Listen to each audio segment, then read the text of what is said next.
గతంలో సీఎంగా ఉన్న ఒక ఆయన ఉన్నాడు. ఆయనకు ఒక దత్తపుత్రుడు ఉన్నాడు.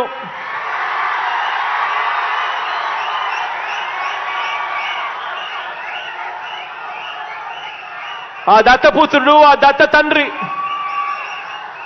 ఇద్దరు కలిసి ఎన్నికలప్పుడు 2014లో ఇద్దరు కలిసి 2014లో ఎన్నికలప్పుడు వాళ్ళ ఎన్నికల ప్రణాళికలో, వాళ్ళ మేనిఫెస్టోలో వాళ్ళు చెప్పిన మాట, ప్రతి పేదవాడికి 3 సెంట్ల స్థలం, అందులో ఇల్లు కట్టిస్తాము అని చెప్పి మేనిఫెస్టోలో వాగ్దానం చేసి చివరికి కనీసం 1 సెంటు భూమి కూడా ఇచ్చిన పాపాన పోలేదు వీళ్ళిద్దరూ కలిసి.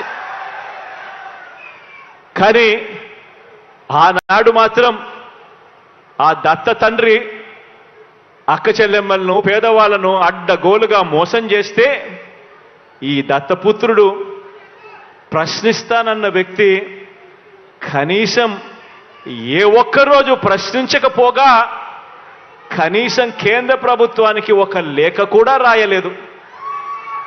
కానీ ఇదే దత్తపుత్రుడు ఇవాళ మీ బిడ్డ అక్షరాల 31 లక్షల ఇళ్ల పట్టాలు నా అక్క చెల్లెమ్మలకిచ్చి,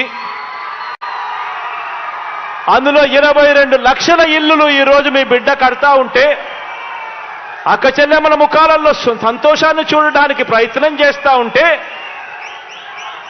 కేంద్ర ప్రభుత్వానికి లేఖ రాస్తాడు ఈ దత్తపుత్రుడు.